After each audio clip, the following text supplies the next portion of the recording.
Hello, my darlings. I don't know what was going on with me today with this little pen right here, but anyway, hello, and welcome to A Slice of Life with Georgianne Thomas, my virtual audio ebook autobiography, memoir, whatever you want to call it.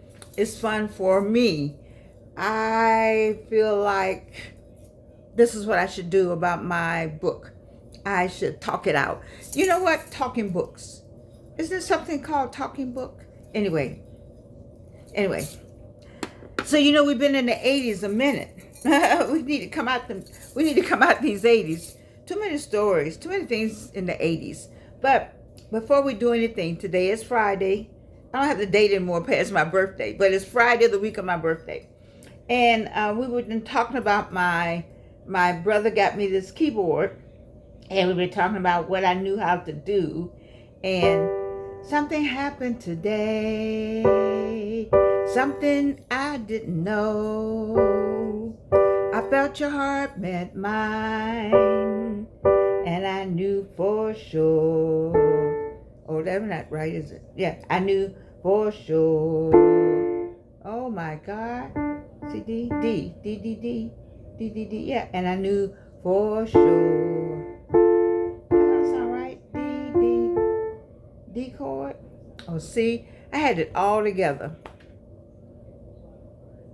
I've been doing this thing, you see how stuff just act up? I'm not gonna even get ready to start it all over again. We'll turn it off and we'll do it on another day. Since you want to be like that, I don't have to do that. We need to get out of these 80s because we've been in the 80s. But I promised you, I was going to give you the story of Evelyn going to London, this mother. Okay, so Evelyn gets the semester abroad, Northwestern University, get the semester abroad to go to London to school. So, me being Georgianne, all right, we get the stuff together. We going to London. Your mother is working for the airline, so you know how you gonna get there. And we're gonna send you over. You're gonna go over there and go to school, and then it's a semester. So I felt like that's pretty cool. So, but my mother told me, I don't know what your mother told you, but my mother told me that God bless a child who has his own. I did not go to Spelman asking for, can I use your brush? Oh, no. Georgia wasn't having that. Oh, no. And Georgianne wasn't having it when Evelyn was going to Northwestern. I said, no. You're not going down the hall and say, oh, I ran out of, you just don't have it. You don't have it that day. All right? You need to, So I'm thinking like, okay, we don't have a whole lot of money. You're going to London. I don't know what it costs in London, but we're going to Sam's and buy everything I think you might want over there till you find out how much that costs, where they sell it, where you live. So we go to Sam's and I buy every potato chip, Kit Kat, everything they have, period. Pack it all up. Yes, it costs money, but send her stuff. So we get on the plane. We got all these boxes and bags and stuff. I'm not worried because we have at the other end people like we have in the United States. We have the sky caps, the people who take care of everything. So we get on the other end, we'll have the same thing. So we get to Gatwick, we get the help, we get everything going, and then they say we have to take a train to where she's going. I said, okay, no problem. They don't have porters. That's what they used to be called when I was growing up. There was nobody there to help us get all that stuff on the train. If we didn't look like we just got off the ship, for real, I'm talking about not the transatlantic. I'm not talking about that. No, I'm not going to make jokes about my people, myself either. My people, is me. But if we didn't look like we just came from somewhere, you know how folks just look like just came from somewhere? That's what we look like. We had boxes and suitcases And we were just looking at it like, what we gonna do? How we getting all that? Anyway, one had to stand and one had to carry. The other one came back, the other one had to carry. All on the train. We got it all on the train. And then, I don't know, I think we threw it all off at the next stop so we can all get off because you had to get off the train. Okay, so we got it all to wherever that nearest train, to where she was going to be staying. Me being Georgianne, we're there early. Because I don't know where you going. I don't know this neighborhood like I knew a neighborhood. So, I don't know where you going, Evelyn. We're going early because I need to see where you stand. You don't know those people. I don't know them either. I need to know where you stand. She's staying in the richest neighborhood. I don't know anything about it, Kensington. They said Diana lived around the corner around. I don't know who those people are. I don't know the queen like that. I didn't know Diana. I didn't know them. I need to know where my daughter's staying. So she's staying in this place they call a dorm for, I guess, for the students, you know. So we get there and the taxi man puts everything out. This is 88. So I'm still in the 80s. I'm gonna get out of these 80s though. I was young enough to be doing all this foolishness, picking up stuff and whatnot. So we got all this stuff at the door. I said, okay. We made it to the place. I said, wonder where are you in here? So we open the door.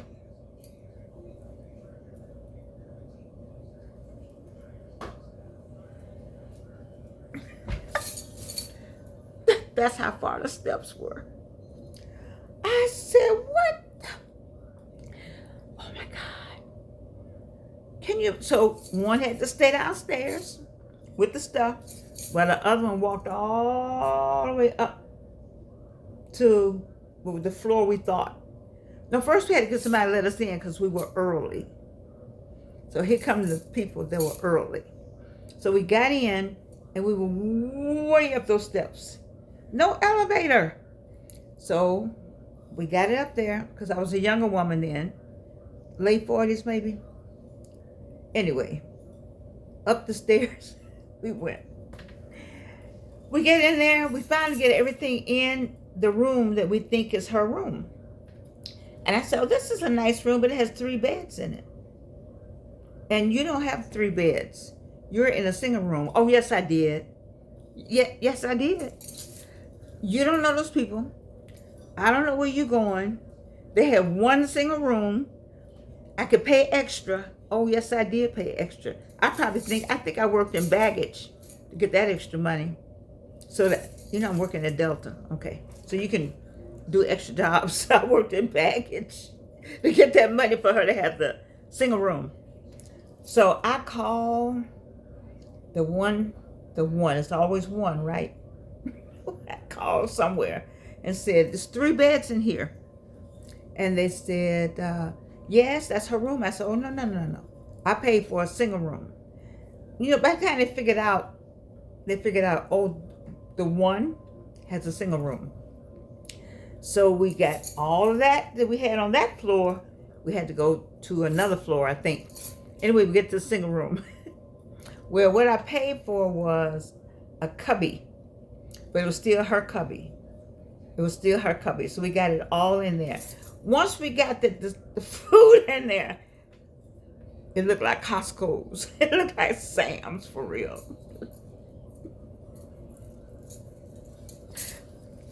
Lord have mercy. So I had to spend the night because I didn't have a hotel now. I paid for you a room in a dorm. I ought to be able to spend the night to go back the next day. So the students come in, and there's nobody else but Evelyn. They look like Evelyn. And I said, okay, well, you went to Northwestern, you went to Northside, and all them different places. So what the heck, I don't care. I just need to know where you are, who they are. So I said hello to all the young ladies and, told them I was Evelyn's mother and blah, blah, blah. And the room, I slept mostly on the floor because the Avalon was like 100 pounds wet and 5'8", and the bed was made for somebody 5'8" and 100 pounds wet. We were trying to squeeze. Lord, black people, I'm sorry, just, I didn't care, I had to cover it. I didn't care though. I was like, I got my daughter in school. So that's my London story. It was funny. It was funny. In the end, it wasn't funny while we were doing it, but she was in school. She was in school, and I found out we were in a high-end area, Kensington. So, I got to tell you this. We went back. You know that Linda Jones. I hope Linda's watching this. Linda said, we're going back over, we're going to London for something. We're going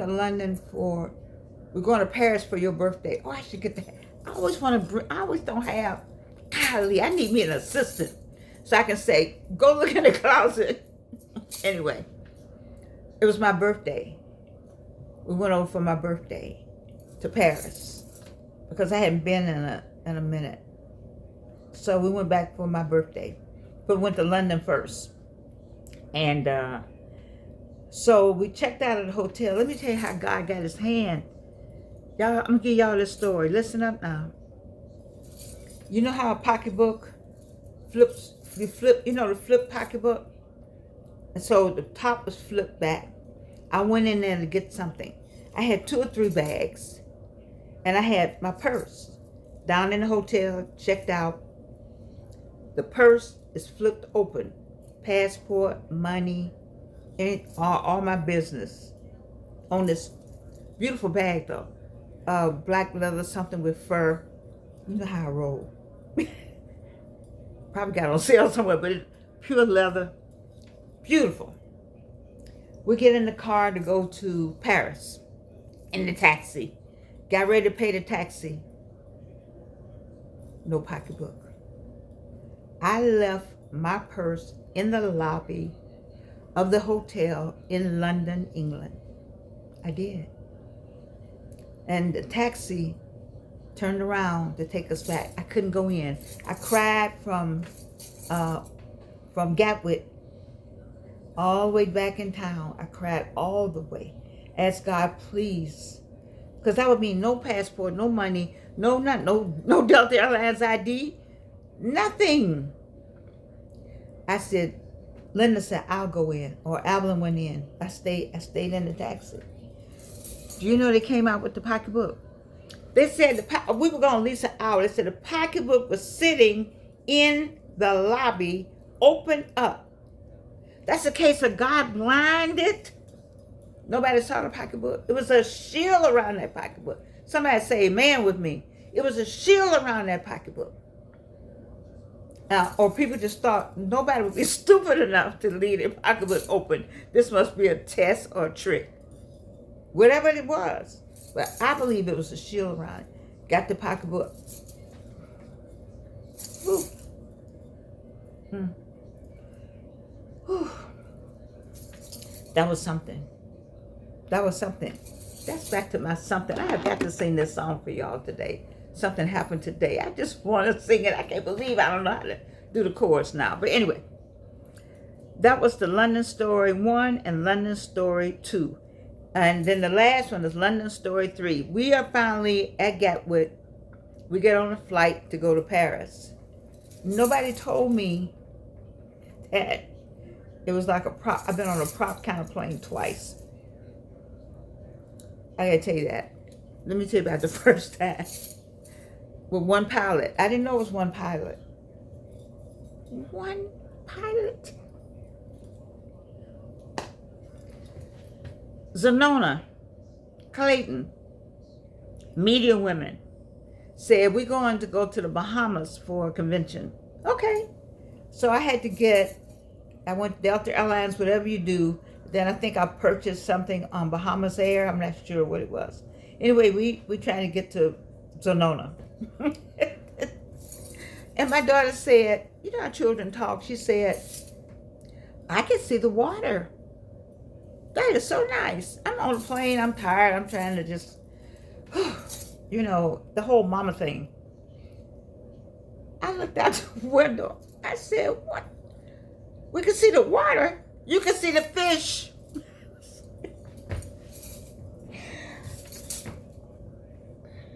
I said, whoa. I looked up there.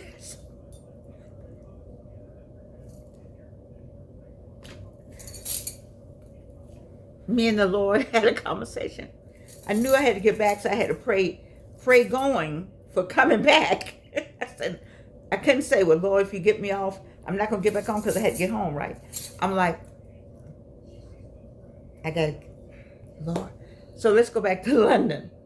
Nobody told me, so I promised the Lord that I wasn't going to be doing all this. I'm on this plane going over the channel. It shook all the way over. It was propellers. Propeller, you know? I said, what the rest of the plane? Lord Jesus. As we talk about airplanes, let me just say it's been some good planes. And maybe there's some people who might disagree. There may be some pilots that may disagree with me, some flight attendants. You have to be a certain age to know about this plane. It was the L-1011. Man, let me tell you something about the L-1011 airplane, Delta Airlines. It was the best plane ride I've been on in all my life. And I've been on a lot of airplanes. I worked for Delta 16 years. But that L-1011, it was smooth. It didn't, I don't know whatever was going on out there in the atmosphere. L-10 said, it ain't got nothing to do with me. L-10 didn't shake. I don't think I ever been on one L-1011 that had turbulence. If it had turbulence, the L-10 said, do you know who I am? I'm an L-1011. It had 25 rows. You sat 2 or 3 on that side, 2 or 3 on that side, and 5 in the middle. And back then, they had smoking and no smoking. Now, how you gonna have no smoking? You on the aisle, you on a row that's no smoking, but right behind you is the smoking. Come on. But anyway, and of course, being a non-rev, we always got the smoking. We sat in smoking, talking about secondary smoke. Oh my God. But you didn't care because you were on the L-1011. I just want to give that part. All right, so I've had fun with you all. I can come out the 80s now and go into 90. My daughter finished Northwestern University. You know, let me tell you something. If the people who are single, I don't know anybody, I don't know any young people. I hope some young people are watching. But I don't know if my audience would be somebody with a younger kid, unless you're sitting there with your grandparents. But anyway, it's a good feeling to get these people out of school.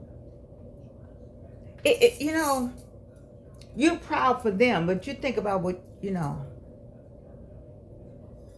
Alvin came out of Northwestern University. My mother came over, and her Aunt Jeanette, and, you know, her father and his father, because Mrs. Sanders had died in high school. That's when I did the Feeney cards, F-I-N-I. Go to www.Feeney cards, and you'll see the cards that I wrote during that time. After Mrs. Sanders died, I felt a little abandoned, Evelyn and I just kind of wrote some cards that I thought fit a lot of people. If you're divorced or divorcing or breaking up with somebody, get a card. I sell them. Look at my site, Feeney cards. But anyway, Mr. Sanders came, and I missed an aunt of mine was still living right there in Rogers Park. My father's last sister. What was wrong with me that I missed that? I thought she had passed. I really didn't know where she was. And then I looked at some dates and some things. Evelyn could have been visiting her. Rogers Park is right by the Evanston line. I may have it wrong, all you Evanston, Chicago people, but I think it's right there, somewhere like that. Anyway, she lived near Evanston. They could have been visiting one another. What an opportunity missed.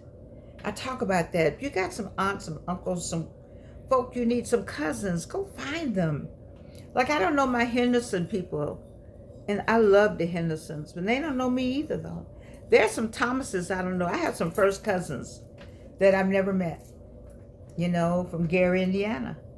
I think who had children. I met Gail, my aunt Iona had 2 kids, 3 maybe, I'm not sure. I know it was somebody, but I know she, unfortunately, a son died, I think. Gail's brother died.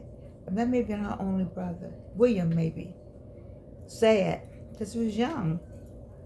And then my uncle Walter Thomas, I think he had some kids. My uncle Roy, Cowboy, I don't know if Cowboy had anybody.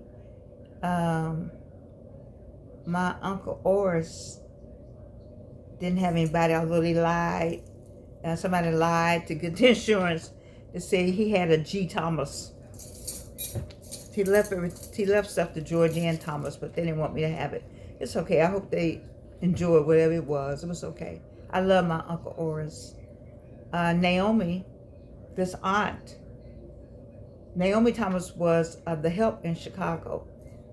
I got a lot of good stuff from her because she got them from her people she worked for.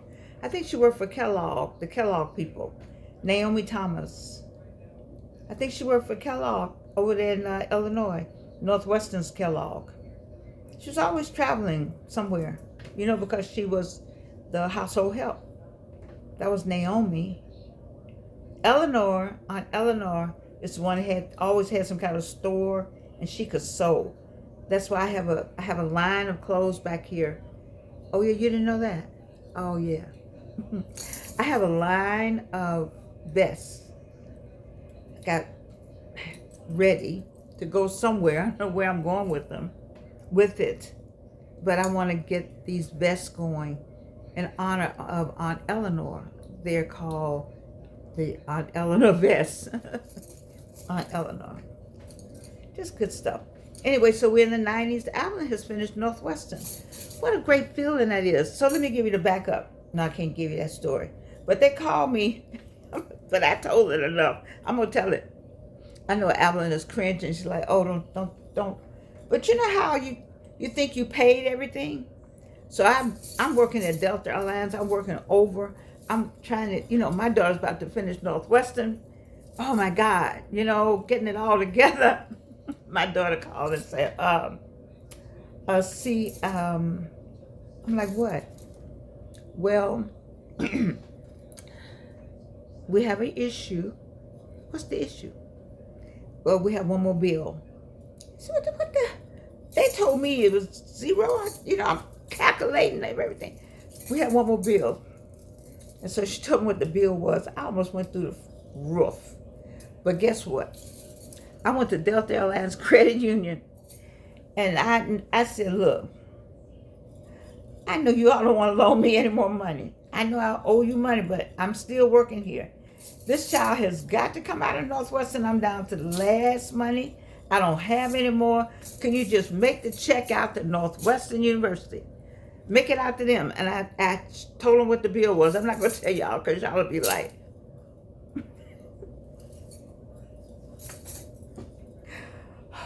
children, young people, they don't mean no harm. They just do stuff. So I said, let me pay this bill. She didn't know herself it was going to come down like that. I think she was trying to get it paid. I will give Avalon credit for working all the way. She worked 4 years. She did. I give her credit for being that kind of person. Try to help her out financially. Make sure she had money. She wouldn't have to call. I don't ever remember her calling asking for money. You know that? I asked her for anything. The only time we had something was, so freshmen weren't supposed to have cars. Well, my daughter wasn't about to get on the L. I had to work too hard. You're not getting on the L. You know, her car went to Northwestern with her. It did. It sure did. Her daddy drove it up there and left her with the car. Because I said, I'm not having no child. I'm not looking, no. You are going to be, and you got to go over there and see about my mother. Go over to Gary, see your grandmother. All this not having a car, you're a freshman. They need to tell that to somebody else. It's not working for me. So Alvin has the car. I call Evelyn. She goes early with early admittance people. They were not going to let my daughter be an early admittance person. Really? Why not? They gave me some reason she didn't need to be there early. I'm like, yes, she does. They said, no, she doesn't. I said, oh, yes, she does. She was there in the summer of her 16th, her junior year. She forgot all that. She needed to go back. I talked to Mr. Daniel, I think that was his name. That's it. She'll be there. When do the early people come? She going early. She's going, whatever y'all doing up there, she needs to have all that. Because I just didn't want my daughter to have a disadvantage. She's going somewhere. She's been up there, PWI.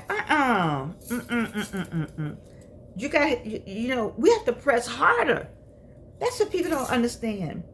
People looking at this show, I guarantee you, your parents or you pushed yourself harder because you knew you knew what you were going up against. You know what we go up against every day as a people. You got to push harder, work harder, do more. Because you're already going to be judged. When they see this right here, they already made a judgment. You see? And so I wasn't going to have a child that just, she was smart, but you had to be smarter than smart. You had to be, because it was just me. So anyway, she went up there early. So I called daughter. She didn't call me back. So I called again. Left a message. Then you had to push the button on the answer machine. Hello, this is your mom. How you doing? Dee-dee-da. She didn't call me back. I said, okay. That last call I made was, I have a separate keys to that car. Black mothers, you know what I'm about. You know what I'm, black mothers and fathers, you know what I said. Right? And you know how I said it. I don't need to say it. Because you know what I said. Go ahead and say what I said. When I said, I have the keys to the car. I work for Delta Airlines. An hour and 20 minutes later, I can have me a car. And I can drive it back to Atlanta. But fill in all the A, B. Don't you love raising kids? I love raising Evelyn. I love the woman that she has become. She still thinks I'm crazy. She and Jill, oh, her beautiful mother just passed away. Lynn, I love Lynn. Because we were the same crazy mothers. I love Lynn. And we had the same Leos. Crazy. But we loved our girls. We did. Our children, and we weren't having it, and Jill's Lynn was not having it, and I wasn't having it, because you over there with them people, you over there at Northwestern, no. If she was at Spelman, I would still been the same way. Oh, I've probably been worse because I've been like, but don't do like your mother. But anyway, I'm trying to get out these 90s. I had some things, people I miss.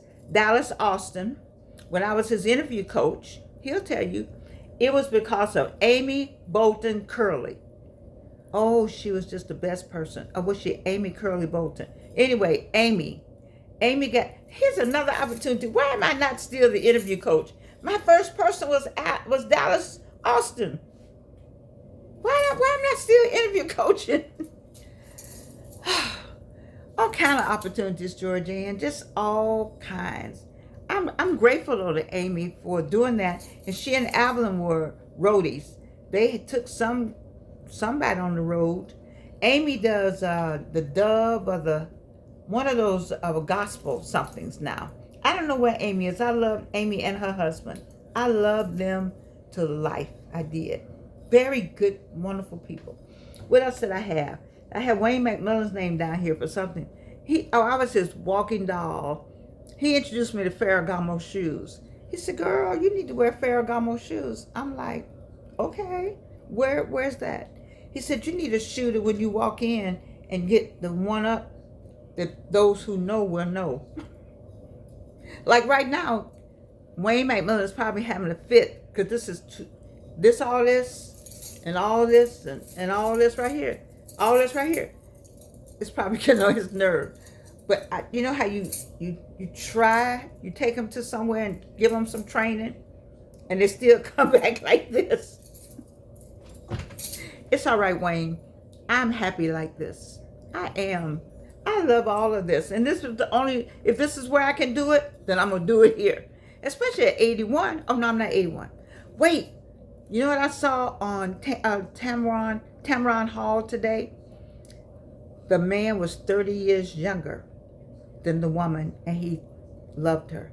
And the same way is the late Tina Turner. And I have a girlfriend, I'm going to call her name. Her boyfriend is 20, 25 years younger than her. And so it'll work somewhere. Okay, who else did I miss? I got Amy. I love you, Amy. I got the Ponders and Wade. I got them already. They were just wonderful to me. London School Story. I thought I would better write some things down. We did Mr. B's. So I'm out of the 80s. I'm in the 90s. Evelyn has graduated from Northwestern University. Oh, hallelujah. And then she goes to work for Mitch Faulkner. Not because she wants to. This is where mamas and children just don't do right sometimes. She wanted to go to California, and I thought she should try to make it here in Atlanta because I thought this was a good space for Atlanta. At the time, Atlanta wasn't all of that, but Amy and Mitch and all of them, they made it that. And so Evelyn wrote some things and did some things, tried to get with some people. She had a whole movie stolen from her. I'm not going to tell that part. I'm not going to tell who did it. What movie you all looking at was written by Evelyn, but it didn't have her name on it. A lot of things happen, you know. Stuff just happens. You got to know how to do this thing. But I'm very proud of her work with Foot Soldiers. I'm very proud of her numerous NPR stories and awards, and Atlanta Journal-Constitution. She got a radio, film, and TV degree from Northwestern University, and a master's from first one from Clark Atlanta University in African American Studies, the second master's called Masters of Theological Studies from Emory, and the third master's, the Masters of Divinity. You know, that's what a mother, you know, the kids don't like you to do all that, but mothers, when you, I don't want to start crying. Can't nobody tell me nothing about raising a child. I didn't do everything right. I don't want anybody to think that I did anything right.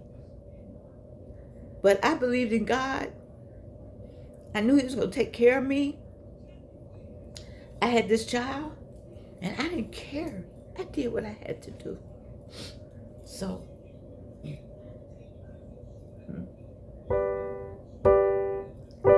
something happened today.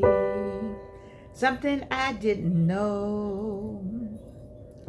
I felt your heart met mine, and I knew for sure we were in love. There was nothing to hide. My heart was lost. Something happened today. Something I didn't know. I felt your heart met mine, and I knew for sure. Clear out the room. We're on the way in to jump the broom. I didn't know, I didn't know. God said yes, but I said no. Then something happened I can't explain. Before I knew it, I had your name. Something happened today, something I didn't know. I fell in love with my friend, all of you, I love you. And I knew for sure, don't end this bliss. I need your kiss. We are in love. I love you, and you can't do anything about it.